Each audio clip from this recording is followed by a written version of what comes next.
Picture this. You are standing in a doorway somewhere. Maybe a cafe, maybe an office building, maybe your own front porch. It does not matter where specifically. What matters is that the sky, which was perfectly fine 20 minutes ago when you left without an umbrella because you checked the forecast and it said partly cloudy, has now committed to a decision that directly contradicts that forecast with the enthusiasm of someone who has never been wrong about anything in their life. It is raining, not drizzling, raining. The proper kind, where the drops are large enough to make an audible impact, and the pavement has already gone from wet to actively streaming, and you can see other people in various states of the same predicament, making the same calculation you are currently making. You need to get somewhere. Your destination is a fixed distance away. You have no umbrella, no waterproof jacket, no hat, and no options beyond exactly two. Walk at a normal pace and arrive eventually, but wet, or run and arrive sooner, but also wet, and additionally out of breath and possibly having made an embarrassing spectacle of yourself in front of people you will never see again, but will somehow still feel judged by. Here is the question, the eternal question, the question that every person who has ever been caught in the rain without shelter has asked themselves in approximately 2 seconds of frantic mental calculation. Should you walk or should you run? And here's the thing about this question. It sounds trivial. It sounds like a 5-second calculation with an obvious answer. It sounds like the kind of thing where you make a decision based on vibes and carry on with your day without ever knowing if you made the right call, but the actual physics, mathematics, and biomechanics of this question are considerably more interesting than the situation that generates it. Researchers have modeled this problem. Multiple papers have been published on it. Actual scientists with actual funding have sat down and worked out the mathematics of rain soaking in moving versus stationary human bodies, arrived at answers that are not always what intuition suggests, and added nuance that the simple run faster get less wet assumption completely misses. This is the full, scientifically honest, actually complete answer to whether you should walk or run in the rain. And it is going to change how you think about every future rainy doorway situation, even if it will not actually help you in the moment because you will still just panic and run. Start with the physics of rain itself, because understanding what rain is actually doing when it falls changes the whole framework for thinking about moving through it. Rain falls vertically when there is no wind. This sounds obvious, but think about what it means for a moving person. If rain falls straight down at a specific rate, measured in millimeters per hour or liters per square meter per unit time, then a stationary person receives rain only on their top surface. The top of your head, your shoulders, and any other horizontal surface area your body presents to the sky above you gets wet. Your front does not get wet from falling rain because falling rain comes from above, not from the front. Your back does not get wet. Your sides do not get wet. Only your top. A moving person changes this geometry fundamentally. When you move forward through falling rain, you are effectively moving into rain that would have landed in front of you. Your front surface, your face, your chest, your legs as they stride forward, is now intercepting rain that was traveling downward toward a patch of ground you are moving into. The faster you move, the more of this front intercepted rain you collect, because you are moving through more volume of rain-occupied air per unit time. So a moving person gets wet from two sources simultaneously. Vertical rain falling on their top surface, and horizontal rain, which is not actually horizontal but is effectively experienced as horizontal because your forward motion creates a relative velocity between you and the falling drops, hitting their front surface. The total wetness is the sum of these two sources. This two-source framework is the key insight that makes the walking versus running question more complex than it initially appears. Running gets you to your destination faster, reducing the time during which vertical rain falls on your top surface, but running also increases your forward speed, increasing the rate at which your front surface intercepts falling rain. The question becomes whether the time-saving benefit outweighs the forward interception penalty. The mathematical answer for the specific case of straight-down rain with no wind is that running is always better than walking when your destination is in front of you. Here is why. The amount of rain your front surface collects is determined entirely by how far you travel, not by how fast you travel. If you are going to walk or run 100 meters through vertical rain, the total number of raindrops that hit your front surface is the same regardless of your speed, because you are moving through the same volume of rain-occupied space either way. More raindrops per second when running, fewer raindrops per second when walking, but the total count of front surface raindrops accumulated over the journey is identical because the journey distance is the same. The amount of rain your top surface collects, by contrast, is determined entirely by time. Rain falls at a constant rate. The longer you are out in it, it, the more falls on your head and shoulders. Running halves your travel time, roughly, compared to walking, so running halves the rain your top surface accumulates. Therefore, in vertical rain with no wind, front surface wetness is identical whether you walk or run. Top surface wetness is lower when you run, total wetness is lower when you run. Running wins. This is the simple, clean answer that most treatments of this question stop at, but reality never actually gives you vertical rain with no wind. And this is where the problem becomes considerably more interesting. Wind changes everything. When rain falls at an angle, driven by horizontal wind, the geometry of interception shifts dramatically depending on your direction of travel relative to the wind direction. Consider rain driven by a wind blowing from directly behind you. The rain now falls at an angle, moving in the same direction you are moving. Your back surface, which was previously protected from vertical rain, is now being hit. Your front surface, which was receiving horizontally intercepted rain when you moved forward, now receives less because the wind is reducing the relative velocity between you and the forward-moving rain. The faster you run, the more you are keeping pace with the wind-driven rain's horizontal component, and the less your front surface intercepts. In this scenario, wind from directly behind, running faster actually moves you closer to the speed of the rain's horizontal component, reducing front surface interception. Running still wins from the time perspective on top surface rain, but the front surface calculation now favors faster movement rather than being neutral. Running is even better when wind is at your back. Now consider rain driven by a wind blowing from directly in front of you. The rain now falls toward you horizontally as well as vertically. Your front surface is being pelted by both vertically intercepted horizontal rain and horizontally driven wind rain simultaneously. Every second you spend out in this rain, your front gets hit from two directions. Running gets you out of this situation faster, which matters because front surface exposure time now matters. It is no longer true that front surface interception is purely distance dependent. With a headwind, the time you spend in the rain affects how much your front surface receives. So running faster reduces total front surface exposure as well as top surface exposure. But here is the wrinkle. Running faster into a headwind increases the relative velocity between your front surface and the wind-driven rain, increasing the rate of front surface interception per second. So running faster gets you to the destination faster. Good, but also increases your per second front surface soaking rate. Bad. Whether the speed benefit outweighs the interception rate, increase depends on the specific numbers. The wind speed, the rain angle, the distance to travel, your running versus walking speed. The mathematical analysis of this headwind scenario produces a genuinely surprising result in some cases. There is an optimal speed that minimizes total wetness, and that speed is not always the maximum speed you can achieve. If the rain is driven by a very strong headwind at a steep angle, there exists a speed above which running faster actually makes you wetter rather than drier, because the increased front surface interception rate more than offsets the time savings. The optimal strategy in extreme headwind rain is not to sprint as fast as possible, but to run at a specific intermediate speed. This result has been published in peer-reviewed physics literature and is counterintuitive enough that it is worth letting it sit for a moment. In strong headwind rain, there is a speed that makes you as dry as possible, and if you run faster than that speed, you end up wetter. Running too fast in the wrong kind of rain is worse than running at a moderate pace. The crosswind scenario, wind from the side, produces a similar optimal speed analysis, though the geometry is different. Crosswind rain hits a side surface that would be protected in vertical or headwind rain, and the rate at which rain hits this surface depends on your speed through the rain. Higher speed means more forward progress per second, which does not change side surface exposure rate, but faster movement gets you to shelter sooner. Crosswind scenarios generally still favor running, but the analysis is more complex than the simple vertical rain case. Now, leave the physics of rain itself and address the practical dimensions that the mathematical models typically ignore, because real rain experiences involve factors that pure physics does not capture. Clothing matters enormously and is almost completely absent from the mathematical literature on rain soaking. The physics models typically treat the human body as a fixed geometry object that either is or is not wetted by rain in specific regions. Real clothing is not like this. Different fabrics absorb water at different rates and to different maximum capacities. Synthetic fabrics, polyester, nylon, repel water initially through surface tension and can shed significant rain at low exposure levels, but once saturated become just as wet as any other fabric. Natural fibers, cotton, wool, absorb water more readily, but wool in particular retains insulating properties even when wet in ways that synthetic and cotton fabrics do not. Thick,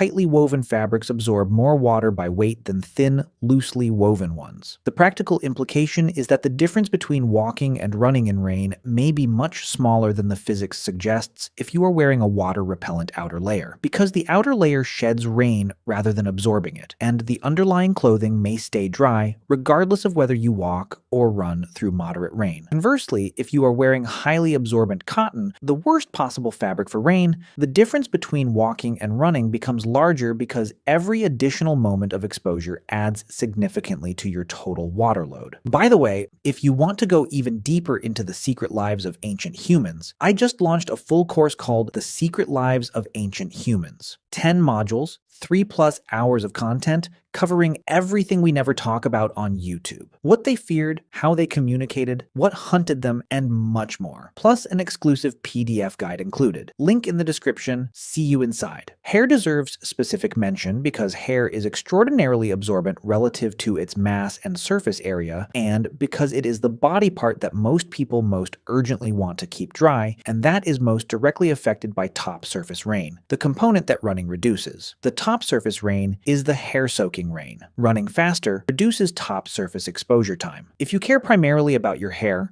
running is specifically the right strategy for reducing the dimension of rain exposure that affects hair most directly. Temperature interacts with rain soaking in ways that affect the running versus walking decision beyond the purely water quantity question. Cold rain in combination with wind creates wind chill on wet skin and wet clothing that can produce genuinely dangerous heat loss rates in conditions that would be merely unpleasant without the soaking. Running generates body heat that partially offsets this cooling effect. In cold, wet, windy conditions, running produces warmth through metabolic heat generation that walking does not, making running preferable not just for minimizing water collection, but for managing the thermal consequences of whatever water has already been collected. Hot, humid conditions with warm rain present the opposite calculation. Running in warm rain when you are already warm produces sweating that can make you wetter from the inside than the rain was making you from the outside. A person who sprints through warm summer rain and arrives at their destination drenched in both rain and sweat has potentially made themselves more uncomfortable than a person who walked at a pace that kept metabolic heat generation lower. In warm rain, the optimal strategy might be a moderate jogging pace that gets you there faster than walking, but does not generate the sweating that comes with full exertion. The physiological cost of running versus walking is another factor that mathematical models ignore, but that matters practically. Running uses approximately 3 to 4 times more energy per unit time than walking, though it covers ground faster and thus uses roughly 2 to 3 times more energy per unit distance for a given journey. If you are already cold and wet, the energy expenditure of running provides the benefit of metabolic heat generation. If you are wearing dress shoes that were not designed for running, sprinting increases the risk of slipping on wet pavement, a risk that the mathematics of rain soaking does not include, but that the mathematics of hospital visits makes very relevant. Social context: the fact that people observe us running through rain and form impressions based on this observation is normally outside the scope of physics papers but is intensely relevant to actual human decision-making in doorways. The spectacle of sprinting through rain, especially if the distance to your destination is long enough that the sprint is sustained and the breathlessness upon arrival is significant, carries social costs that the wetness savings might or might not offset depending on your assessment of the situation. This is not a physics question, it is a human question, and it affects real behavior in ways that the purely optimal physical strategy does not account for. Distance is a variable that changes the analysis significantly, and that most intuitive thinking about this question handles poorly. For very short distances, a parking lot, 20 meters to a building entrance, the difference between walking and running is small